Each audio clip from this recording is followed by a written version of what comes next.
2023년 2월 15일 밤 0시 10분 정각에 긴급번호 999로 긴급 신고가 접수된다. 사건 발생지는 글렌브룩 로드의 한 집으로 평소 특별한 일이 일어나지 않는 조용한 교외 지역이었다. 현장에 도착한 순찰대는 부엌에서 2명을 발견한다. 최근 9살이 된 킬로아 D와 그의 남동생으로 겨우 6살인 숀 D이다. 둘 다 의식을 잃은 상태였다. 신속하고 체계적으로 행동하는 의료진이 두 아이를 구하려 필사적으로 노력했지만 일시 5분, 고통스럽게 긴 55분이 지난 후 의사들은 형제를 구할 수 없다고 선언했다. 초기 진단은 간결하고 무섭도록 불분명했다. 원인 불명의 독성 작용. 수사관들은 즉시 작업을 시작한다. 집의 부엌은 평범해 보였다. 미니멀한 가구, 깔끔한 정리, 의심스러운 것은 없었지만 작지만 중요한 요소가 하나 있었다. 테이블 위에 3개의 컵이 놓여 있었고 그 안에는 가족이 좋아하는 저녁 음료인 코코아의 흔적이 보였다. 일반적인 관찰로는 아무것도 포착되지 않지만 수사 관행상 의심스러운 세부 사항에 대한 심층적인 연구가 필요하다.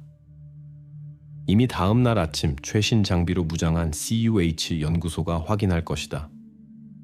현미경 해서 음료에서 미세하고 거의 보이지 않는 미지 물질의 입자들이 발견된다. 컵들이 정확히 무엇을 숨기고 있는지가 수사팀을 긴장시키는 주요 질문이다. 추가 정보가 되어폰 카메라에서 나온다. 같은 날 저녁 18시 15분에 66세의 이웃 메리 B가 집에 들어가는 것이 명확히 보인다. 그녀의 손에는 홈메이드 쿠키가 담긴 접시가 있었다. 그녀는 정확히 21분 동안 집에 있었고 18시 36분에 밖으로 나온다. 비디오는 그녀가 명백히 불안해하는 모습을 기록한다. 여성은 눈에 띄게 긴장하며 머리를 만지고 주변을 둘러보며 마치 뭔가를 두려워하는 것 같았다. 집에서 첫 번째 경보는 훨씬 늦은 21시 10분에 발생한다.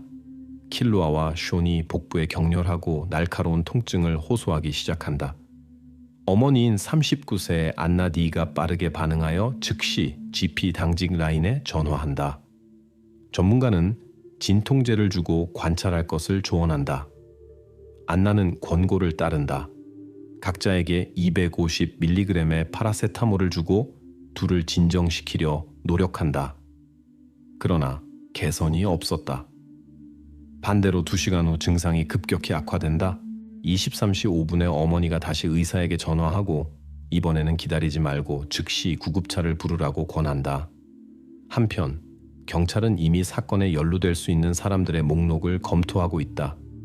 수사관들의 시야에 가장 먼저 들어온 것은 43살의 아버지 패트릭 D이다. 그 자신의 말과 감시 카메라에 따르면 정확히 18시 55분에 그는 야간 근무를 위해 집을 떠난다. 존슨 컨트롤스 기업의 출입구에서 정확히 19시 2분에 그의 자동차가 기록된다. 비디오 기록 확인과 교대 책임자의 확인으로 패트릭의 알리바이는 매우 신뢰할 만하다.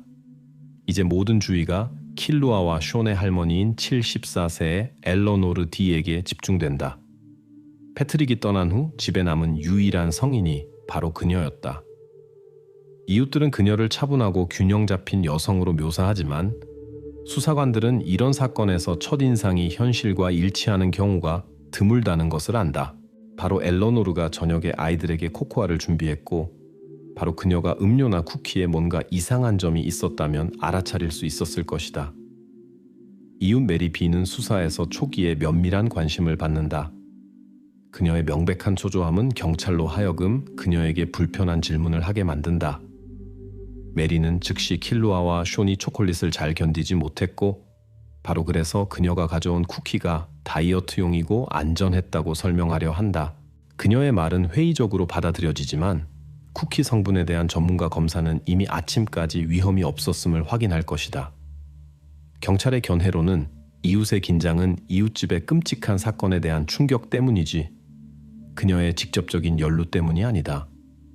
의료진이 미지의 독성 쇼크를 기록하는 바로 그 순간 수사팀은 핵심적인 결정을 내린다. 음료가 남은 컵들을 조심스럽게 봉인하고 즉시 CUH 연구소로 보내 심층적인 독성학적 분석을 받는다. 보고서는 아침에 예상되며 바로 그것에 따라 수사의 방향이 결정될 것이다. 수사 첫날은 경찰에게 킬루아와 숀의 아버지인 패트릭 D가 존슨 컨트롤스 회사에서 근무한 명확하지만 여전히 불완전한 그림을 제공했다. 기업의 출입 시스템이 확인했다. 그는 19시 2분에 부지에 들어왔고 정확히 3시 41분에 떠났다. 하지만 한 가지 이상한 점, 눈에 띄고 설명이 필요한 작은 공백이 발생했다. 19시 45분부터 20시 30분까지 패트릭에게 회색 구간이 기록되었다. 교대는 작업 계정 시스템에 기록되었지만 바로 이 시간 동안에는 어떤 진전도 기록되지 않았다. 바로 이 구간이 수사관들의 주요 관심사였다. 기업 식당의 감시 카메라 확인 결과 20시 5분에 패트릭이 저녁 식사를 하는 테이블에 있는 것으로 나타났다. 하지만 20시 10분부터 20시 25분까지의 핵심 기록들이 완전히 없었다. 이유는 평범하고 공식적이었다. 이 시간에 IT 서비스가 감시 비디오의 하드 드라이브를 교체하고 있었다. 해당 기술 유지 보수 행위서가 있으며 절차가 문서화되어 있다. 또 다른 의문의 여지는 교대 감독의 증언이었다. 패트릭의 작업장 체류 시간을 확인하는 출근 카드를 감독이 3시 50분, 즉 패트릭이 떠난 지 9분 후에 서명했다. 하지만 그는 수사에 직접 대략 19시 30분부터 20시 40분까지 패트릭을 보지 못했다고 진술했다. 이런 진술은 비록 조심스럽지만 즉시 의혹을 증가시켰고 경찰이 이 방향으로 더 깊이 파헤치도록 만들었다. 패트릭을 신속하고 조용히 조사를 위해 불렀다. 회색 구간에 대한 주요 질문에 대한 그의 답변은 단순하고 확신에 차 있었다. C블록의 자동차 정비소에서 동료를 도왔습니다. 불행히도 휴대폰을 공용 테이블에 두고 왔습니다. 패트릭이 언급한 동료는 실제로 킬루아와 숀의 아버지의 휴대폰이 지정된 구간 동안 식당에 있었고 사용되지 않았다고 확인했다. 하지만 패트릭 자신은 그 45분 동안 동료와 정확히 무엇을 했는지 기억하는 데 어려움을 겪었다. 이런 불확실성이 중요했다. 경찰은 추가 조치를 취하여 주요 교통동맥과 근처 시설을 따라 설치된 외부 감시 카메라를 연구할 팀을 파견했다. 가르다 직원들의 주의를 끈 것은 R610 도로의 주유소 거리 카메라였다. 20시 40분의 비디오에서 패트릭의 차와 매우 유사한 은색 세단이 명확히 보였다. 하지만 중요한 세부사항, 자동차 번호가 B와 대형 차량의 헤드라이트 반사로 완전히 흐려져 있었다. 이 시점에서 패트릭이 작업장 밖으로 나갔을 가능성에 대한 버전은 단지 가설일 뿐이었다. 수사는 이 우연의 일치를 무시할 수 없었지만 현 단계에서는 확실한 확인 없이 열린 질문으로 남아있었다. 그와 유사한 자동차는 이론적으로 다른 어떤 사람의 것일 수도 있었다. 하지만 수사관들에게 모든 불확실성은 노력을 집중할 중요한 지점이었다. 직원들은 특별히 주유소로 가서 이 시간 간격 동안의 고객 거래 데이터를 요청했다. 그럼에도 불구하고 패트릭을 그 장소와 명확히 연결할 수 있는 거래는 기록되지 않았다. 2월 16일 저녁 22시 50분에 CUH 연구소의 예비 독성학 보고서가 도착했다. 패트릭의 분석 결과는 카페인과 파라세타몰 대사산물을 제외하고는 외부 물질로부터 완전히 깨끗했다. 킬루아와 숀을 중독시킨 독소의 흔적은 그의 몸에서 발견되지 않았다. 이것은 그의 입지를 상당히 강화했고 패트릭에 대한 의혹을 부분적으로 줄였다. 하지만 경찰은 이것이 아직 완전한 무죄의 증거가 아니라는 것을 잘 알고 있었다. 질문은 열려 있었지만 수사의 초점은 불가피하게 가족에 가까운 주변, 특히 킬루아와 숀에게 첫 증상이 나타난 순간에 집에 직접 있었던 사람들로 이동하기 시작했다. 이제 패트릭의 개인 생활의 세부 사항을 훨씬 더 깊이 연구해야 한다는 것이 분명하다. 차분하고 조용한 사람, 책임감 있는 근로자로 상사로부터 불만을 받은 적이 없다. 그의 개인 파일에는 징계 조치가 전혀 없고 고른 근무 경력이 있다. 동료들은 그를 말수가 적고 내성적인 남성으로 불필요한 대화와 사회적 접촉을 피한다고 묘사한다.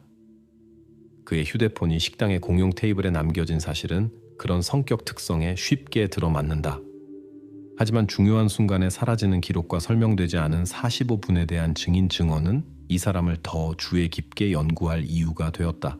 수사가 패트릭의 인격에 더 깊이 들어갈수록 겉보기에 단순한 차분하고 책임감 있는 사람의 그림이 아직 연구해야 할 훨씬 더 많은 뉘앙스와 어두운 부분을 포함하고 있다는 것이 더욱 분명해졌다. 2023년 2월 17일 수사는 킬로아와 숀의 할머니인 74세의 엘러노르 D에게 주의를 돌린다.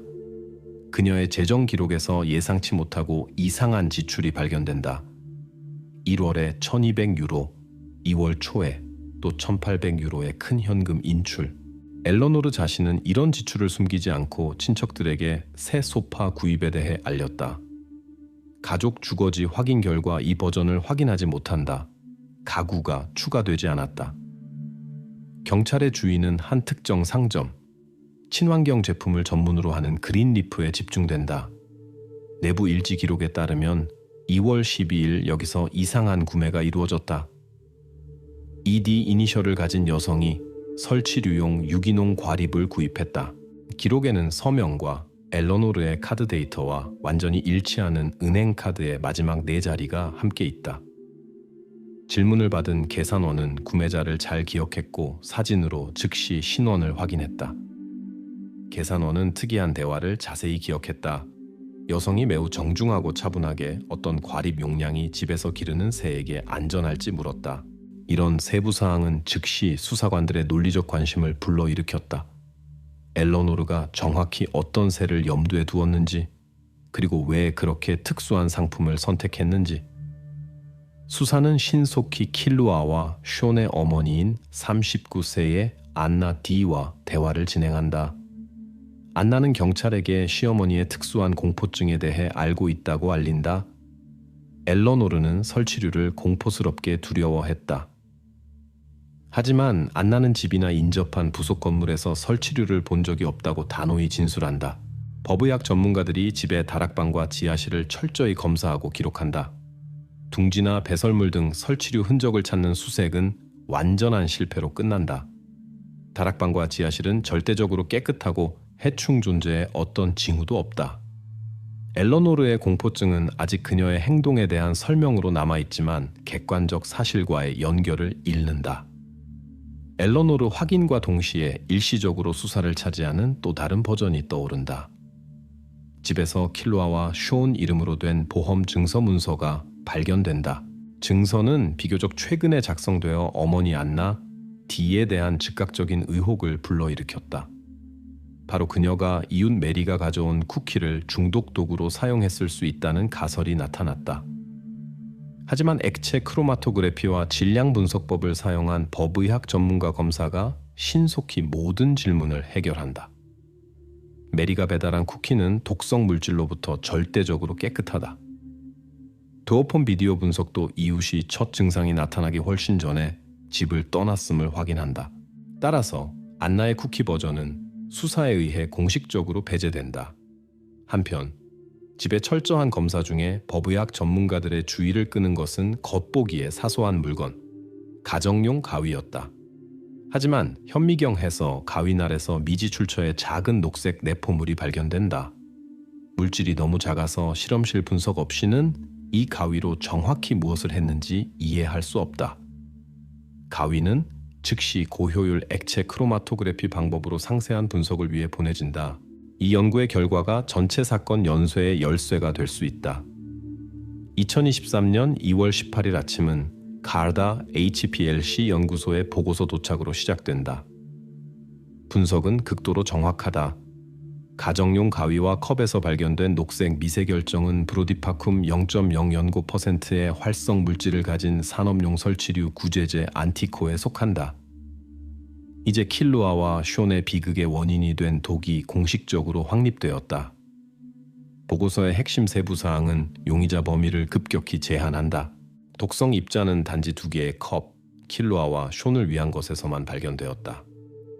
테이블에 있던 3번째 컵으로 성인이 사용한 것은 완전히 깨끗했다. 곧 수사관들은 엘러노르의 죄에 대한 추가 확인을 받는다. 그린리프 매장의 창고 관리자가 사진으로 그녀를 의심 없이 명확히 인식하여 그녀에게 500g 무게의 안티코 포장을 판매한 사실을 확인한다. 그는 상품이 특수하기 때문뿐만 아니라 구매자가 가정에서 동물 근처에서 물질을 안전하게 사용하는 것에 높은 관심을 보였기 때문에 이 순간을 기억했다. 같은 날 저녁 늦게 엘러노르를 경찰서로 데려와 신문한다.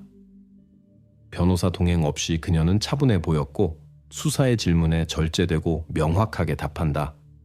그녀에게 제시된 증거, 독의 미세 결정이 발견된 가위에 대해 엘러노르는 단순하고 감정 없이 답한다.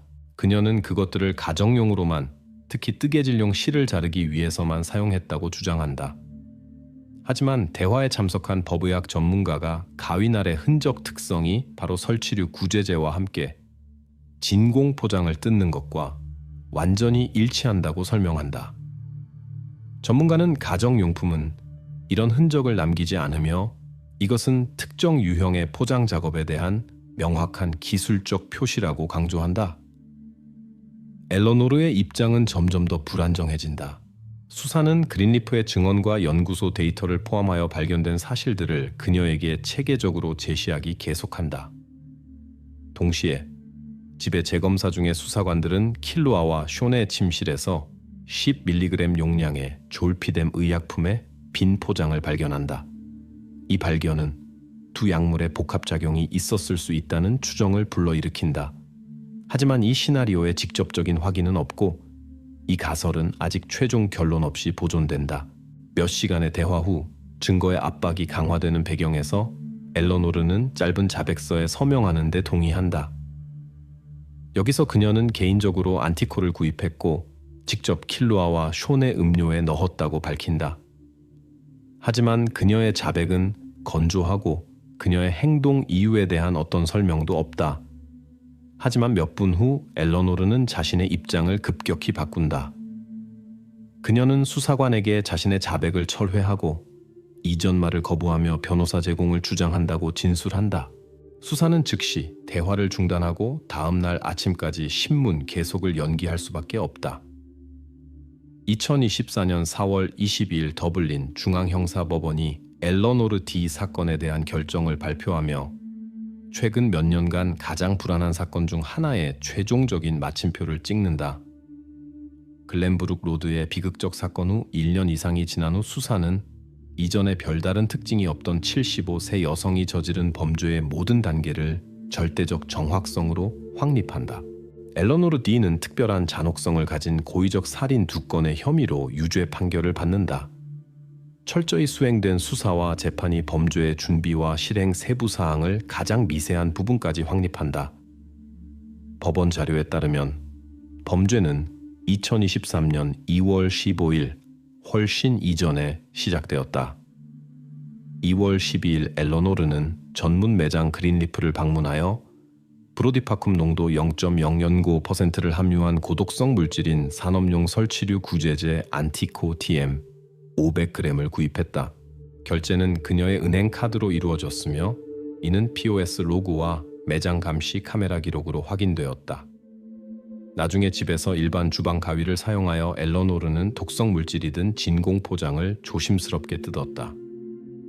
기술 전문가 검사가 가위의 미세 흔적 특성이 정확히 그런 포장 뜯기와 일치함을 확인했다. 범죄 당일 엘러노르는 킬로아와 쇼를 위한 코코아 컵에 이 분말 약 1g을 의도적으로 첨가했다. HPLC 연구소 데이터에 따르면 컵의 독농도는 밀리리터당 1.09mg으로 두 피해자의 나이와 체중에 대한 치사량 임계값을 여러 배 초과했다. 다른 어떤 사람의 범죄 참여도 완전히 배제된다. 킬로아와 쇼의 아버지인 패트릭 D의 일정에 대한 상세한 확인이 범죄 실행 순간에 그가 직장에 있었음을 확인했다. 존슨 컨트롤스 회사가 수사의 서버 기술 로그와 기업 식당 비디오 기록을 제공하여 패트릭이 생산 구역을 1분도 떠나지 않았음을 설득력 있게 증명했다. 이전에 발생한 45분의 회색 구간은 기술적 오류였으며 직원의 작업장 부재를 의미하지 않았다. 또한 패트릭이 자동차를 사용하여 기업을 떠날 수 있었다는 추정도 최종적으로 닫혔다. R6롱 도로에서 기록되고 패트릭의 세단과 유사한 자동차는 가르다 차량 등록 사무소 직원들이 소속을 완전히 확인한 현대 E45 브랜드의 택시였다. 따라서 그날 저녁 사건에 패트릭이 연루되었다는 버전은 완전하고 공식적으로 배제되었다. 또 다른 다친 거짓 단서는 집에서 졸피뎀 약물의 빈 물집 포장 발견이었다. 실시된 전문가 검사가 킬루아와 숀의 몸에서 이 물질의 완전한 부재를 확인했다. 또한 물집은 몇 년 전에 만료되었고 일어난 범죄와 관련이 있을 수 없었다. 법원 최종 세션에 가장 논의된 순간은 피고인 자신의 행동이었다. 엘러노르는 극도로 절제된 태도를 보였고 재판 과정의 모든 단계를 눈에 보이는 감정 없이 받아들였다. 판결 발표 순간에 그녀는 법원에 자신의 나이를 고려할 때 판결이 완전히 공정하고 당연하다고 간단하고 차갑게 알렸다. 판사는 이 진술에 대한 논평을 거부하며 단지 재판 결정의 공식적 이행만을 언급했다. 법원은 D 가족 내 오랜 내부 갈등을 밝혀내며 범죄 동기를 확립했다. 엘러노르는 아들 패트릭이 가족집을 팔려는 동기를 완전히 파괴하려는 욕망으로 행동했는데 이는 그녀가 양로원으로 이주하는 것을 의미했을 것이다. 수사와 법원은 바로 집과 익숙한 삶을 잃을 두려움이 엘러노르를 그토록 극단적인 조치로 밀어붙였다고 의심하지 않는다. 공식적인 판결 발표 순간부터 사건은 공식 목록 번호 34 더블린을 받고 중앙 아카이브로 이관되어 닫혔다. 수사는 모든 가능한 질문과 불확실성을 소진하고 사건 진행을 분단위로 복원했다. 오스트레일리아 북부에 위치한 맥퍼슨 가문의 외딴 농장. 7년간의 침묵은 한 의사의 우연한 방문으로 깨졌다. 슬레이트 울타리 뒤에서 발견된 뼈 조각들은 이곳에 사는 모든 이들의 운명을 뒤바꿀 것이다. 3가지 날짜, 3번의 미스터리한 실종 사건은 외부인들만이 눈치챘지만 지역 공동체는 이를 끈질기게 외면해왔다. 이제 이 사건은 더 이상 숨길 수 없다. 너무 많은 우연과 일치가 단순한 논리로 설명할 수 없을 정도다. 오전 7시 43분, 적막한 사막지대에 둘러싸인 레드 더스트 코브의 작은 비행장. 왕립항공의료서비스의 의사 조나단 케이는 위생 비행기의 착륙 허가를 기다리고 있다. 아직 높이 떠오르지 않은 태양은 지평선을 먼지투성이 주황빛으로 물들인다. 케이는 맥퍼슨 농장을 둘러싼 슬레이트 울타리 근처에서 햇빛을 피해 잠시 쉬기로 한다. 울타리 뒤에 어두운 곳에서 그의 눈에 작은 하얀 조각들이 들어온다. 햇빛에 바랜 동물의 뼈처럼 보인다. 이런 발견은 이 지역에서는 흔한 일이라 보통 누구도 신경 쓰지 않는다. 하지만 케이는 그 크기와 특이한 모습, 너무 작고 너무 연약해 보이는 불안감을 느낀다. 즉시 불안한 감정이 그를 사로잡아 그 위치를 기억하게 한다. 그는 아무것도 아닌 일이라고 스스로를 다독이며 자리를 떠나지만 불안한 생각은 머릿속을 떠나지 않는다. 그날 저녁, 그는 지역 당국에 자신의 의심을 알린다. 이 단순하고 거의 우연한 만남은 맥퍼슨 가문의 운명을 영원히 바꿀 일련의 사건을 촉발한다. 몇 시간 후 경찰과 범죄 수사관들이 농장에 도착한다. 초기 조사에서 의사의 의심이 맞았음이 즉시 확인된다. 오래된 훈제소의 재 속에서 불에 부분적으로 손상된 작은 뼈 조각과 8개의 치아 싹이 발견된다. 3일 뒤 다윈의 범죄수사연구소는 이 유골이 매우 어린 갓 태어난 사람들의 것임을 확인한다. 수사는 추가 증거를 찾기 시작하고 곧바로 새로운 단서가 나타난다. 맥퍼슨 가문의 집 뒷방 벽에는 3개의 천팔찌가 걸려있고 각각 스왈틀 02, 77, 01, 090, 0, 퀴프솔, 09, 09라는 날짜가 수놓아져 있다. 처음에는 이 숫자들이 단순한 기벽으로 여겨졌지만 농장의 위성 통신 기록을 확인한 결과 놀라운 일치가 발견된다. 이 날짜들마다 정확히 316시간 동안 외부와의 통신이 완전히 끊겼었다. 수사는 2명의 주요 인물에 초점을 맞춘다. 34세의 가문의 어머니 클레어 맥퍼슨. 그녀는 최근 몇 년 동안 농장 밖에 누구와도 거의 교류하지 않았다. 이웃들은 그녀를 조용하고 거의 말없는 인물로 묘사하며 공공장소에 거의 나타나지 않는다고 전한다. 그녀의 상태는 주요 용의자로 분류된다. 두 번째 인물은 던컨 맥퍼슨, 나이든 가문의 실질적 가장이다. 그에 대해 알려진 정보는 훨씬 더 적다. 이웃들은 그가 농장을 떠나는 모습을 거의 보지 못했으며 완전히 고립된 삶을 살았다고 말한다. 수사관들은 던컨의 상태를 간단히 그림자 속에라고 정의한다. 현장을 처음 조사한 의사 중 한 명은 야생개들의 공격 가능성을 제기했다. 뼈 조각에서 발견된 털 조각은 이 가설을 뒷받침하는 듯했다.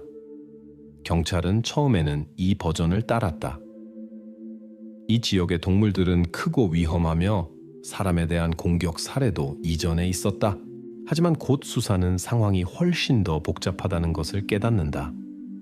유골은 지나치게 깨끗하다. 마치 누군가가 가능한 모든 증거를 숨기기 위해 세심하게 처리한 것처럼 보인다. 이틀 뒤 받은 예비 법의학 보고서는 수사의 방향을 급격히 바꾼다. 유골에서 알칼리 수산화 나트륨 흔적이 발견된다. 이는 동물의 공격 가능성을 완전히 배제한다. 이러한 흔적은 의도적인 인간의 개입 없이는 나타날 수 없다. 주요 범죄 수사대는 즉시 맥퍼슨 농장의 수색을 위한 긴급 영장을 요청한다. 이제 경찰은 시간이 거의 없으며 용의자들이 남은 증거를 파괴할 기회를 잡을 가능성이 있다. 클레어 맥퍼슨, 30세, 구금 중. 세 번의 미스터리한 실종, 불운인가, 계획된 행동인가? 클레어 맥퍼슨이 공식적으로 체포된 지 이틀이 지났다. 다윈 경찰서의 신문실은 작고 소박하며 벽은 바랜 회색 페인트로 덮여 있다. 이틀 동안 이곳은 변한 것이 없으며 단지 경찰관들의 얼굴과 책상 위에 서류 더미만 바뀌었다. 클레어는 냉담하고 거의 무관심한 태도를 유지한다. 지난 하루 동안 그녀는 음식이나 물을 요청하지 않고 조용히 수사관의 질문을 기다린다. 그녀의 얼굴에는 피로와 무표정만이 읽히며 후회나 불안의 명백한 징후는 전혀 보이지 않는다. 샘 바튼 경위는 책상 위의 서류를 주의 깊게 살펴본다. 그 중에는 다윈 범죄수사연구소의 최종 데이터가 포함되어 있다. 이 데이터는 발견된 뼈 조각과 치아 싹이 클레어의 목의 혈연과 관련이 있음을 확인한다. 이 사실은 이제 완전히 입증되었으며 클레어는 더 이상 유골과의 연관성을 부인하지 않는다.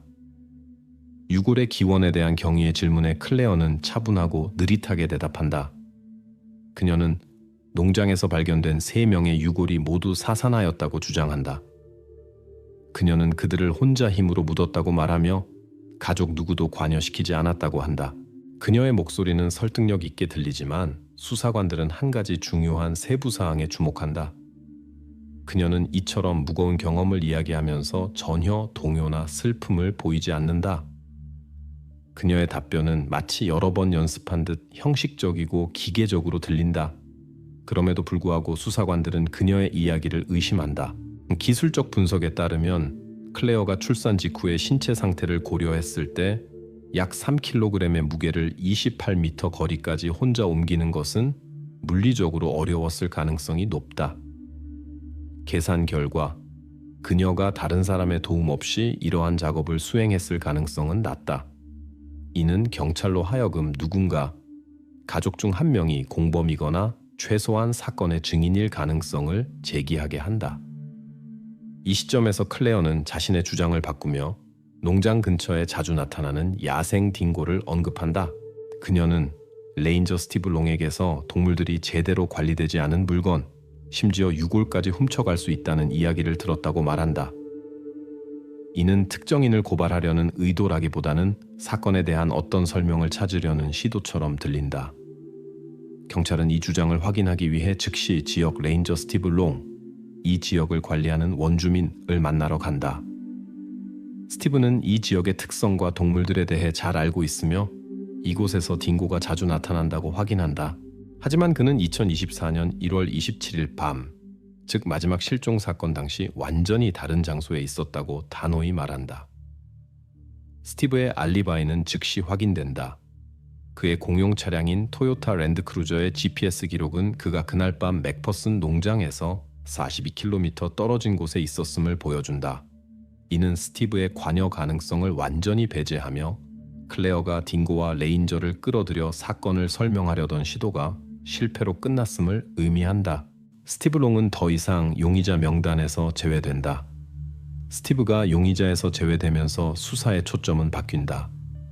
경찰의 관심은 이제 클레어의 남편 유언 맥퍼슨에게로 향한다. 그는 지금까지 공식 기록에서 거의 언급되지 않았다. 그의 역할은 아직 불분명하지만 그의 알리바이와 기술적 장비를 확인하는 것이 수사의 최우선 과제가 된다. 그의 진술과 행동은 앞으로의 수사 방향을 크게 좌우할 것이다. 유언 맥퍼슨, 클레어의 남편, 수사의 중심에 서다. 그는 마지막 실종 사건 밤에 태양광 인버터를 수리했다고 주장한다. 하지만 그의 이야기는 사실일까? 5월 19일 아침 수사관들은 맥퍼슨 농장으로 다시 돌아온다. 이번 목표는 명확하다. 유언 맥퍼슨의 진술을 철저히 확인하는 것이다. 35세의 중간키 남성 유언은 경찰을 조용히 맞이하며 긴장감을 숨기지 않는다. 그는 이제 자신이 주목받고 있음을 알고 있다. 유언은 마지막 사건이 발생한 1월 27일 밤 농장에서 태양광 발전소의 인버터를 수리하느라 바빴다고 단호히 주장한다. 그는 장비가 고장나서 수동으로 인버터를 끄고 수리를 진행했다고 말한다.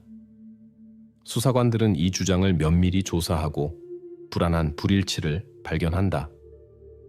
경찰은 빅트론 인버터의 로그 기록을 압수한다. 이 장치는 모든 작업을 자동으로 기록한다. 기록은 유언의 주장과 정반대를 보여준다. 그가 말한 날짜 인버터는 단순히 고장으로 인해 일시적으로 꺼진 것이 아니었다. 로그는 장치가 정확히 3분 유속 시간 동안 수동으로 꺼졌음을 보여준다. 고장이나 수리에 대한 기록은 전혀 없다. 유언의 진술은 명백히 의심스러워 보인다. 동시에 범죄 수사관들은 농장의 창고에서 또 다른 중요한 단서를 찾는다. 5kg의 수산화나트륨이 담긴 양동이에서 유언 맥퍼슨의 타액 흔적이 선명히 남은 접착 테이프가 발견된다. 그의 타액이 양동이 뚜껑에 남아있는 것은 우연이 아니다. 이는 그가 사건에 적극적으로 관여했음을 직접적으로 가리킨다. 유언은 수산화나트륨 구매 사실을 인정할 수밖에 없다. 신문 중 그는 농장이 오래되어 배관이 자주 막히며 이를 청소하기 위해 수산화나트륨을 추천받았다고 설명한다. 그는 2020년 6월 2일 앨리스 스프링스의 상점에서 발행된 영수증을 제시하며 자신의 주장을 뒷받침하려 한다. 하지만 수사관들은 이미 농장을 조사했고 모든 배관이 폴리에틸렌과 유연한 호스로 만들어졌음을 알고 있다. 이는 수산화나트륨 사용이 불필요하고 오히려 파괴적일 수 있는 재질이다. 따라서 유언의 화학물질 사용 목적에 대한 설명은 전혀 설득력이 없다. 같은 날 수사관들은 유언의 사촌 누이로부터 예상치 못한 진술을 받는다. 그녀는 근처 마을에 거주하며 유언이 농장에서 염소 사체를 처리하기 위해 수산화나트륨을 사용했다고 들었다고 주장한다. 그녀는 그가 공식적인 동물 사체 처리 비용을 절약하기 위해 그렇게 했다고 확신한다. 이 버전은 처음에는 설득력 있게 들리며 확인할 가치가 있어 보인다. 하지만 곧 새로운 훨씬 더 중요한 사실이 발견되어 사촌의 주장을 뒤바꾼다. 농장을 철저히 조사하던 중 오래된 판자와 금속 쓰레기 더미 뒤에 숨겨진 창고에서 20리터짜리 플라스틱 양동이가 발견된다. 범죄 수사 전문가들은 내부 벽에 의심스러운 흔적을 즉시 알아챈다. 후속 분석은 명확한 결과를 보여준다. 양동이에서 클레어 맥퍼슨의 혈액과 이전에 발견된 유골과 동일한 매우 어린 사람의 혈액 흔적이 혼합되어 있다. 이 증거는 동물 사체 처리에 대한 이야기를 완전히 반박하는 결정적 단서가 된다. 이제 경찰은 유언이 단순히 참여한 것을 넘어 농업용이 아닌 명백한 목적으로 화학물질을 사용했음을 확실히 안다. 맥퍼슨 농장에서 일어난 사건들이 우연이나 가정 내 비극이 아님은 분명해진다. 수사는 새로운 단계로 접어든다. 이제 모든 노력은 가문의 장로 던컨 맥퍼슨을 파헤치는 데 집중된다. 가족의 가장 나이 많은 이이자 늘 그림자 속에 있던 그는 이제 수사의 최대 관심 대상이다. 그의 과거에 아직 풀리지 않은 많은 질문에 대한 답이 숨겨져 있을 가능성이 크다. 맥퍼슨 농장의 깊숙한 곳에서 새로운 발견이 사건의 규모를 완전히 바꾼다. 이 뒤에 누가 있는가? 5월 20일 아침, 맥퍼슨 농장은 긴장된 침묵에 휩싸여 있다. 유언에 대한 심각한 증거를 인지한 주요 범죄 수사대는 수색 범위를 확장한다. 이제 그들의 관심은 농장 뒷마당에 위치한 퇴비 구덩이에 집중된다. 농촌에서는 흔히 볼 수 있는 이 장소는 지금까지 주목받지 못했다. 토양의 초기 검사 후 수사관들은 구덩이를 완전히 파헤치기로 결정한다. 몇 시간의 작업 끝에 약 2m 깊이에서 2017년경으로 추정되는 두꺼운 목재 수층이 발견된다. 그 바로 아래 시간이 지나며 검게 변한 토양 속에서 여러 매우 어린 존재의 뼈 조각들이 나타난다. 그 양은 경찰을 순간 멈칫하게 한다. 여기서 일어난 사건의 규모가 이전에 생각했던 것보다 훨씬 크다는 것이 명백해진다. 범죄 수사팀은 즉시 퍼스트 체크 화학 지시약을 사용해 토양과 뼈를 신속 테스트한다. 테스트는 높은 인산염과 질소 함량을 즉시 보여준다. 단백질 연소의 명확한 화학적 표지다. 이는 유골이 의도적으로 연소되었음을 의심할 여지 없는 사실로 만든다. 2017년의 사건은 이제 수사의 핵심 에피소드가 된다. 수사관들에게 이는 맥퍼슨 가문이 최근 사건들뿐 아니라 훨씬 더 오래된 비극까지 은폐했음을 의미한다. 동시에 수사는 2017년 2월 이 노선을 운행했던 항공의료서비스 조종사를 새로운 증인으로 찾는다. 최근 은퇴한 이 남성은 그 이상했던 날의 세부 사항을 경찰에 기꺼이 전한다. 그의 말에 따르면 맥퍼슨 농장으로의 긴급 의료 지원 요청이 날씨가 맑고 비행 조건이 이상적이었음에도 불구하고 요청제에 의해 갑작스럽게 취소되었다. 이 사실은 문서로 기록되어 수사관들의 특별한 의심을 불러일으킨다. 수사관들은 그날의 기상 조건을 확인하기 위해 레드 더스트 코브에서 기상 일지를 작성했던 자원봉사 기상학자에게 문의한다. 그는 시야가 10km 이상으로 매우 좋았으며 의료 비행기에 어떠한 기상 장애도 없었다고 확인한다. 이는 요청 취소가 외부인의 농장 방문을 막기 위해 의도적으로 이루어졌음을 의미한다. 따라서 맥퍼슨 가문이 사건을 은폐하려는 시도가 훨씬 더 일찍 그리고 훨씬 더 치밀하게 시작되었음이 분명해진다. 추가로 발견된 모든 뼈 조각을 철저히 조사하며 초기 주장대로 야생 동물에 의해 옮겨졌을 가능성을 완전히 배제한다. 법의학 병리학자는 발견된 조각을 면밀히 조사한 후 어떠한 샘플에서도 동물의 이빨이나 물린 흔적을 찾지 못했다고 단언한다. 모든 손상은 열적 영향에 의한 것이었다. 딩고에 대한 이야기는 영원히 종결된다. 같은 아침 경찰은 마침내 가문의 장로 던컨 맥퍼슨에게 도달한다. 그의 거주 공간은 특히 철저히 수색된다. 던컨의 개인 물품 중에서 수사관들은 그의 노트북을 발견하고 데스크톱에 Right of First Flash B2라는 제목의 PDF 파일이 저장되어 있음을 알아챈다.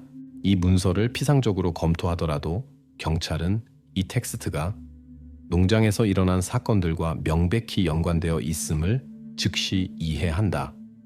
이 순간부터 던컨은 공식적으로 용의자가 된다. 이제 수사의 주요 과제는 던컨 맥퍼슨의 인격을 조사하고 그가 사건에서 어떤 역할을 했는지 밝히는 것이다. 지금까지 그는 경찰의 관심을 피해 그림자 속에 있었다. 이제 그의 과거와 이념은 가장 철저히 조사되어야 한다.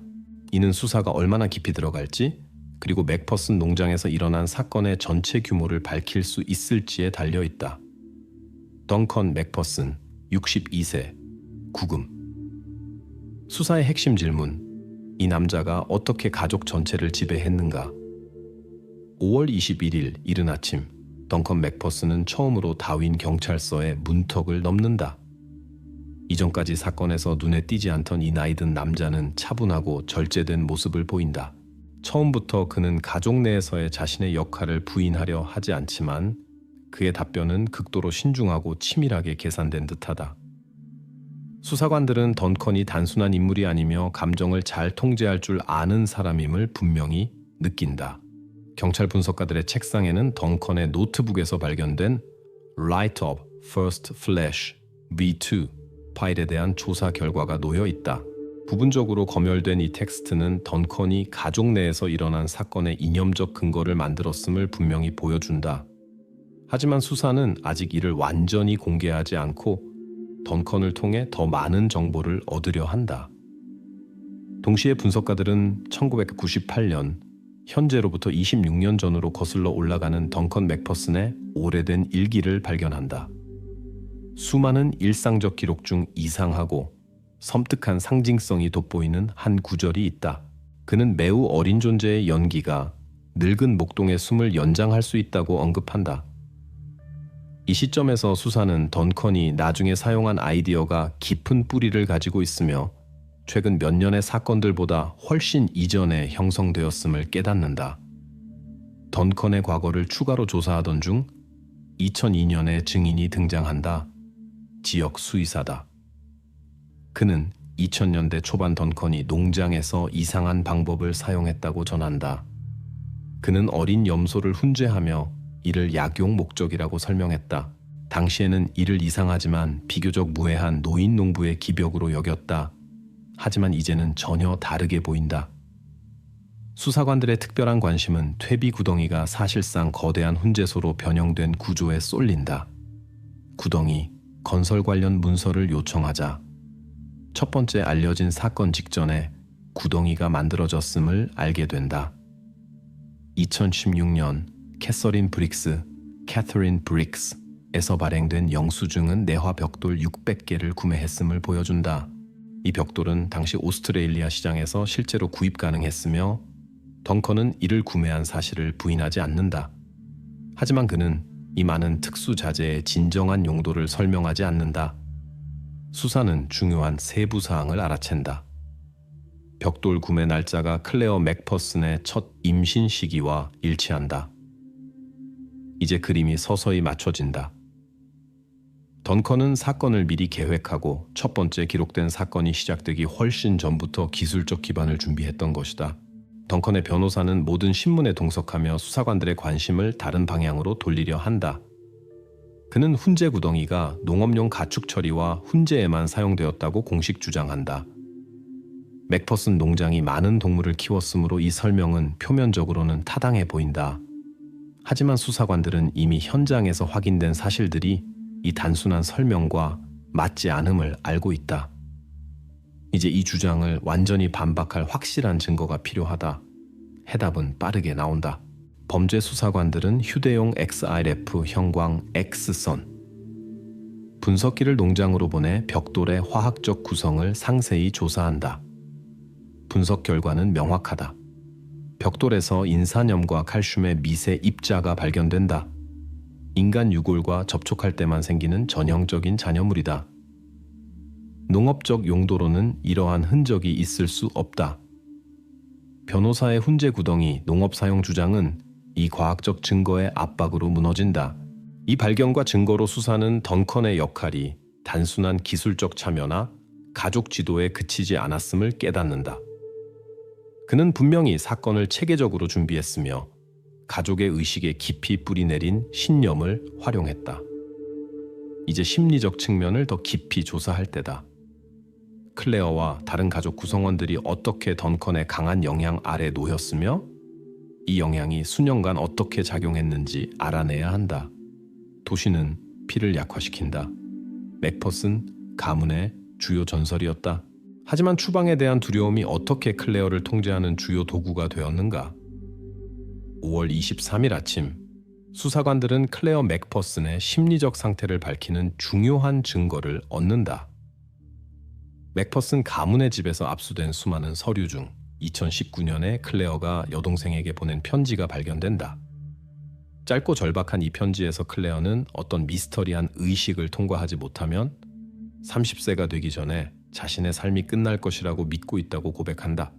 이 말은 불길하게 들리지만 이전에 설명할 수 없었던 많은 것을 해명한다. 수사관들은 처음으로 미신적 처벌에 대한 두려움이 클레어가 도망치거나 도움을 요청하지 못하게 한 요인임을 분명히 본다. 이제 덩컨 맥퍼슨의 그녀에 대한 통제가 단순히 잔인한 것뿐 아니라 치밀하게 계획되었음이 명확해진다. 상황을 더 이해하기 위해 경찰은 종파적 영향 사례를 전문으로 하는 숙련된 심리학자를 초빙한다. 클레어의 편지, 진술, 행동을 상세히 분석한 후 심리학자는 명확한 결론을 내린다. 클레어는 수년간 종파적 통제에 노출된 사람들에게 전형적인 의존성 장애의 뚜렷한 징후를 보인다.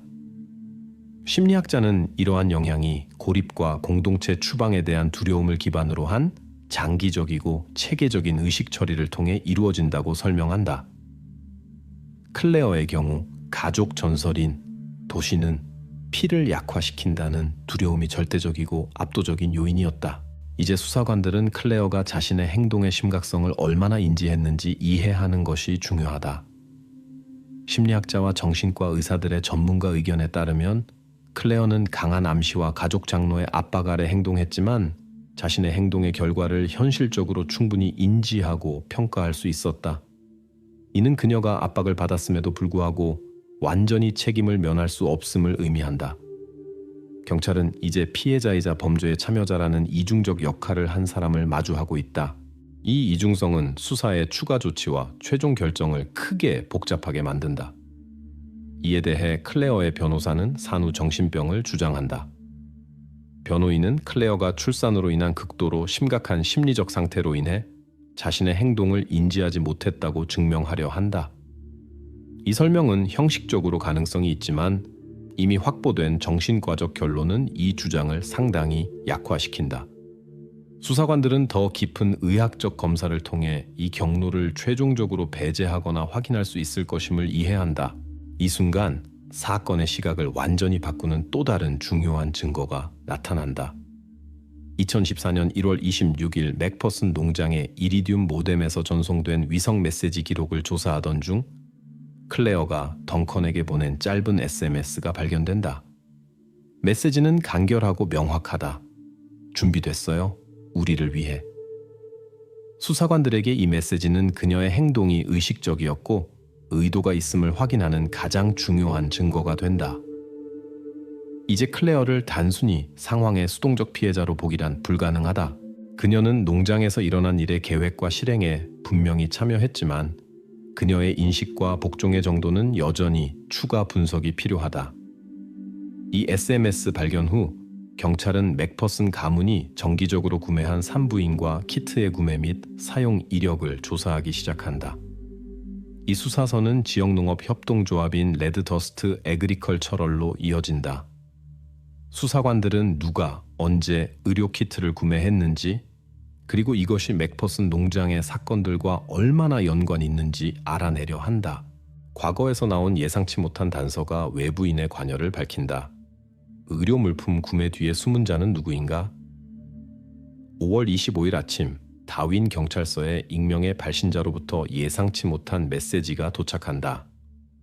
2020년 산부인과 키트 아우라 2부 2구에 송장 사진이 포함되어 있다.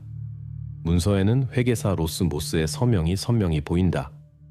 이 이름은 수사 과정에서 처음 등장하며 경찰은 이전에 사건 자료에 전혀 등장하지 않았던 이 사람에게 주목해야 한다는 신호로 받아들인다. 수사관들은 즉시 조사를 시작하고 로스모스가 맥퍼슨 공동체의 전 구성원이었음을 확인한다. 그는 2021년에 공동체를 떠나 그 이후로 가족과 연락을 피하며 독립적으로 살았다. 수사는 그를 빠르게 찾아내 신문에 소환한다. 경찰과의 대화에서 로스모스는 자신의 버전을 공유하기로 동의한다. 그는 공동체에 속해 회계 업무를 담당했으며 특히 의료 및 화학물질 구매를 처리했다고 확인한다. 하지만 그는 덩컨 맥퍼슨이 마다의 살을 나누지 않는 것은 큰 죄라고 말했던 이상한 발언을 했다고 전하며 당시에는 이를 문자 그대로 받아들이지 않았고 구매의 실제 결과를 예상할 수 없었다고 주장한다. 모스의 진술과 병행해 경찰은 결제가 이루어진 레드더스트 에그리컬처럴에 대한 감사를 진행한다. ASIC의 감사 결과 이 협동조합은 실제로 중개회사 역할을 했음을 확인한다. 캐서린 은행 계좌를 통해 의료 키트뿐 아니라 수산화 나트륨과 아카시아 추출물을 포함한 화학 물질에 대한 지불이 이루어졌다. 수사관들은 로스 모스가 이러한 구매의 목적을 알고 있었는지 직접 묻는다. 그의 답변은 처음에는 설득력 있게 들린다.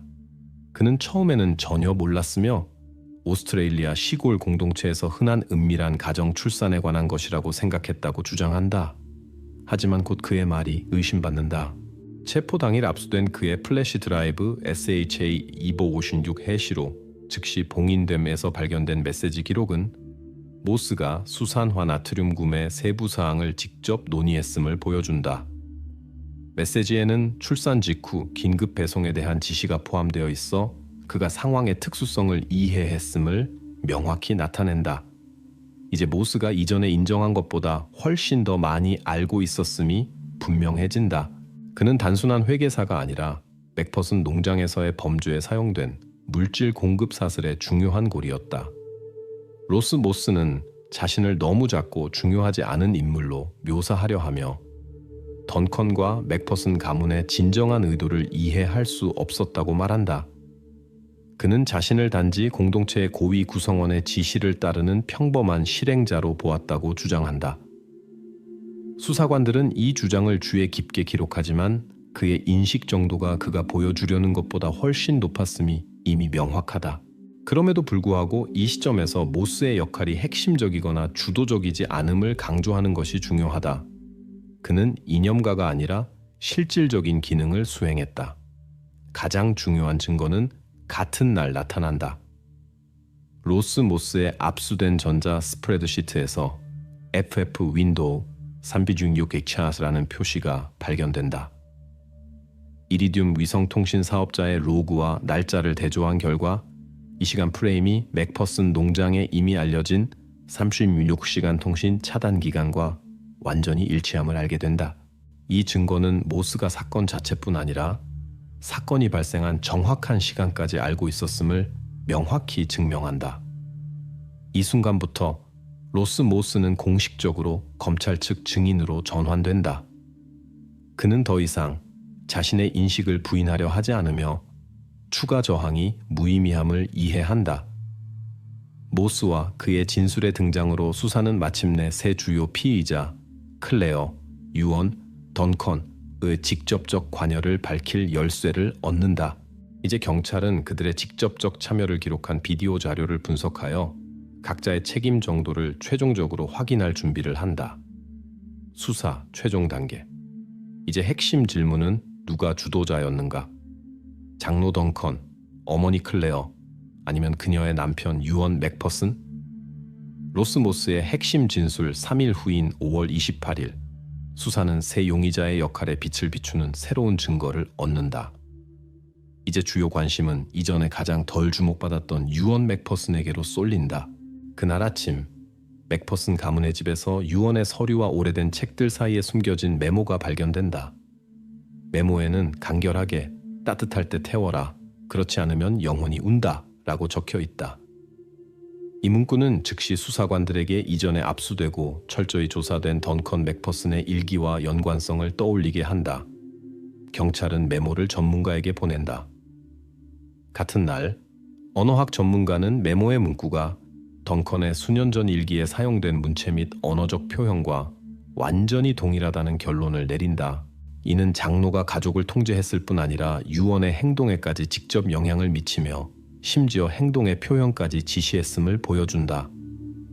유언은 분명히 독립적인 인물이 아니었다.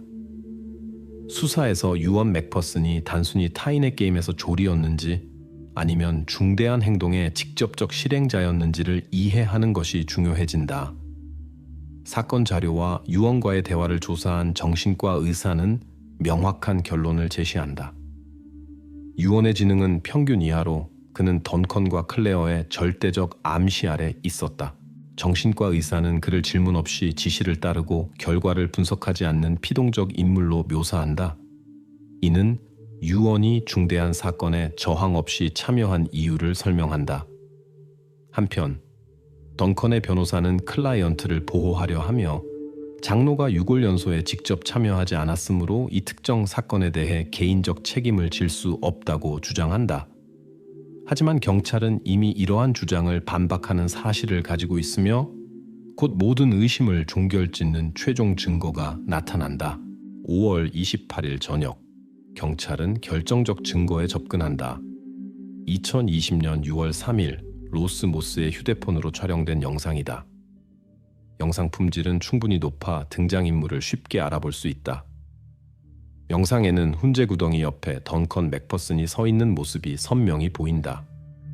그의 목소리가 양동이를 아래로 내리라는 명확한 지시를 내린다. 변호인의 주장에도 불구하고 이제 장로가 직접 현장에 있었고 과정을 지휘했음이 확실히 입증된다.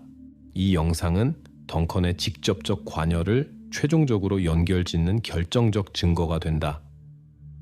모든 증거를 분석한 후 경찰은 수집된 자료를 왕립검찰청 Crown Prosecution Service에 넘긴다.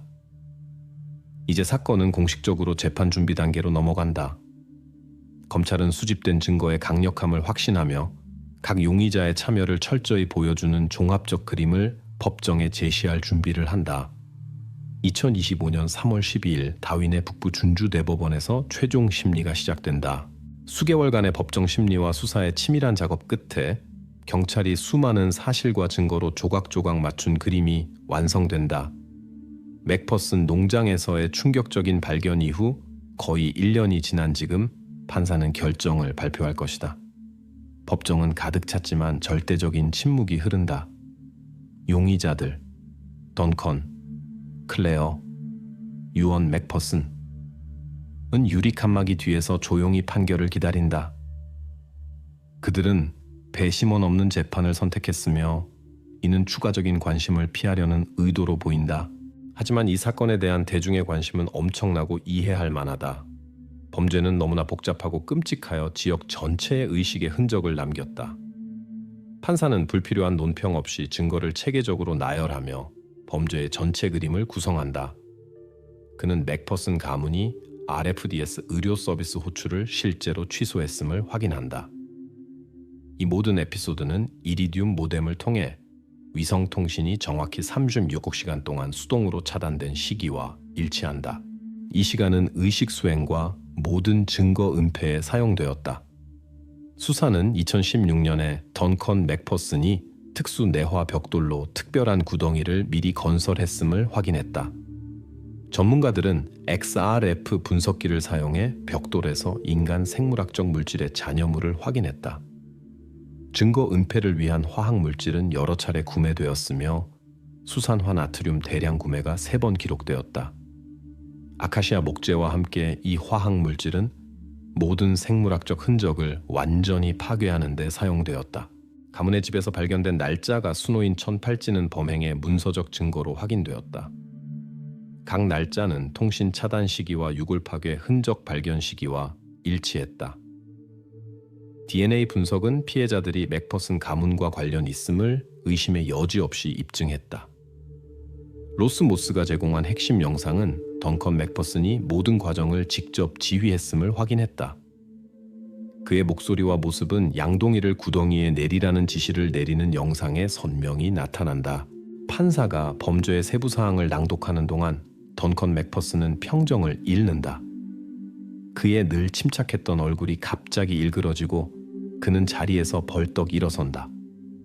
법정 경위들이 즉시 반응해 그를 제지하지만 던컨은 몇 번이나 나는 피를 구했다 라고 외친다.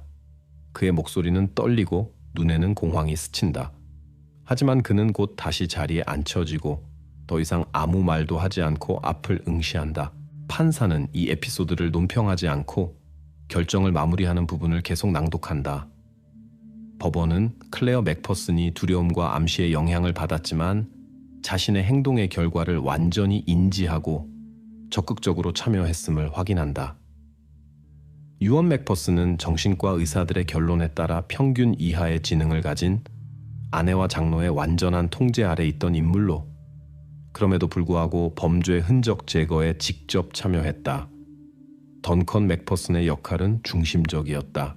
그는 사건의 주도자, 조직자, 그리고 주요 영감 제공자로 인정된다.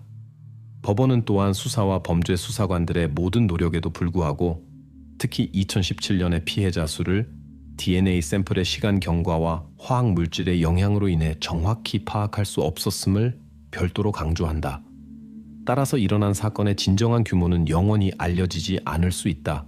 심리 마지막에서 북부준주 대법원 판사는 최종 판결을 내린다. 클레어 맥퍼슨은 유죄로 인정되며 최소 25년 복역의 종신형을 선고받는다. 심리적 압박이라는 완화 요소에도 불구하고 법원은 그녀의 행동이 너무 중대해 더 가벼운 처벌을 고려할 수 없다고 판단했다. 덩컨 맥퍼슨은 주도자이자 조직자로 인정되어 조건부 가석방 없이 30년 징역을 선고받는다. 유언 맥퍼슨은 범죄의 적극적 공모로 유죄로 인정되어 22년 징역을 선고받는다. 판사의 마지막 말은 차분하고 건조하다. 2017년의 정확한 피해자 수는 확인할 수 없다. 이로써 말은 끝난다. 판사는 사건 서류 폴더를 닫고 법정을 떠난다. 그 뒤를 따라 기자들과 소수의 방청객들이 천천히 법정을 떠난다. 피고들은 법원 경호원의 호위를 받아 조용히 퇴장한다. 맥퍼슨 농장은 이제 경찰에 의해 폐쇄되고 봉인되었다. 마지막 증거와 가장 끔찍한 발견의 장소인 퇴비 구덩이는 특별히 봉인된 상태로 남아있다. 사막의 바람은 생기 없는 이 땅에 붉은 먼지를 조용히 흩뿌리며 아직 밝혀지지 않은 어쩌면 영원히 잃어버린 이 음울한 장소의 비밀을 간직한다.